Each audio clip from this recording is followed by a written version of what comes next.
ఎన్నికలకు ముందేమో కాంగ్రెస్ ఇస్తుంది రైతు డిక్లరేషన్, కాంగ్రెస్ ఎన్నికలకు ముందు రైతు డిక్లరేషన్ పేరిట బిల్డప్. కానీ ఎన్నికలు అయిపోయినాక ఇప్పుడేంది, రైతులు ఊళ్ళల్లో ప్రమాణ పత్రమే అన్నట, గవర్నమెంట్కు రైతు ప్రమాణ పత్రమే అన్నట్టు. ఇప్పుడు ఇక ఇంతకంటే విచిత్రమైన ముచ్చట మేమైతే అన్నట్టు వినలేదు. మాకు ఇంకా ఆశ్చర్యం ఎక్కడ అనిపిస్తుందంటే, ఇదే ప్రభుత్వం కాంగ్రెస్ ప్రభుత్వం రాగానే వచ్చిన మొదటి 10-15 రోజులలోనే ఈ డ్రామా షురూ చేసిండ్రు. ఏమని పెట్టిరా అన్నాడు, ప్రజాపాలన దరఖాస్తులు పెట్టుకోండి అంటే పాపం 1,06,00,000 మంది దరఖాస్తులు పెట్టుకున్నారు. ఈ దరఖాస్తులలో మీరు చూడొచ్చు, స్పష్టంగా రాసింది ఇక్కడ రెడ్ మార్క్తోని ఇక్కడ మార్క్ చేసి ఉంది. ఈ దరఖాస్తులు దేనికి తీసుకున్నారు అన్నాడు, దేనికంటే మహాలక్ష్మి, రైతు భరోసా, గృహజ్యోతి, ఇందిరమ్మ ఇండ్లు, చేయూత పథకంల కొరకు.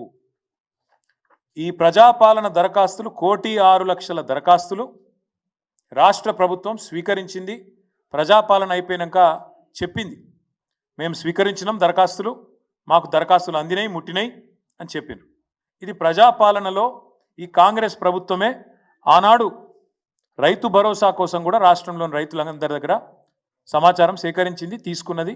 ఇలా ప్రభుత్వం దగ్గర ఉండాలి. అది కాకుండా విచిత్రం ఏంటంటే ఇప్పుడు మళ్ళొక్కసారి కొత్త డ్రామా.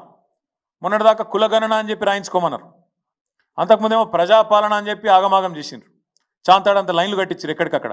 ఇప్పుడు మళ్ళీ కొత్తగా రైతులు ఊళ్ళల్లో ప్రమాణపత్రం ఇవ్వాలి, ఇస్తేనే మేము మీకు పైసలు ఇస్తాం. మేము అందుకే అంటున్నాం, ఆనాడు కేసీఆర్ గారేమో రైతును శాసించే స్థాయికి తీసుకొచ్చిండు. రైతు శాసించాలే, ప్రభుత్వ అధికారులను కానీ, వ్యవసాయ శాఖను కానీ, రెవెన్యూ శాఖను కానీ రైతు శాసించేటట్టు ఉండాలని కేసీఆర్ గారు కలలు కన్నారు. వీళ్ళేమో రైతు యాచించాలే, రైతు అడుక్కోవాలి, రైతును బిచ్చగాని చేయాలి, రైతు అధికారుల ముందు సాగిలపడాలి అన్నట్టుగా వీళ్ళ వ్యవహారం ఉన్నది. ఎంత దారుణం అంటే, ఎలక్షన్లకు ముందు ఈ సన్నాసులు, కాంగ్రెస్ సన్నాసులు, వీళ్ళే కదా అఫిడవిట్లు తీసుకుపోయి దేవుళ్ళ కాడ పెట్టింది. ఆ రోజు వీళ్ళే కదా డిక్లరేషన్లు అని చెప్పి దేవుళ్ళ మీద ఒట్లేసుకొని దేవుళ్ళ కాడ పెట్టి పూజలు చేసి మేము రాగానే మొత్తం చేస్తామని చెప్పింది వీళ్ళే కదా. ఇవాళ ఆ డిక్లరేషన్లు ఏమో మాయమైనాయి. ఇవాళ రైతు ప్రమాణ పత్రం రాసియాలనే ఒక దిక్కుమాలిన విధానాన్ని వీళ్ళు తీసుకొని వస్తూ ఉన్నారు. అందుకే ఈ రాష్ట్ర ప్రభుత్వం రేపు ఈ రైతు భరోసా మీద ఇంతవరకు ఒక్క పైసా కూడా వేయలేదు. మళ్ళీ చెప్తున్నా నేను, కాంగ్రెస్ ప్రభుత్వం వచ్చినాక రైతు భరోసా ఒక్క రూపాయి కూడా మీరు ఇవ్వలేదు.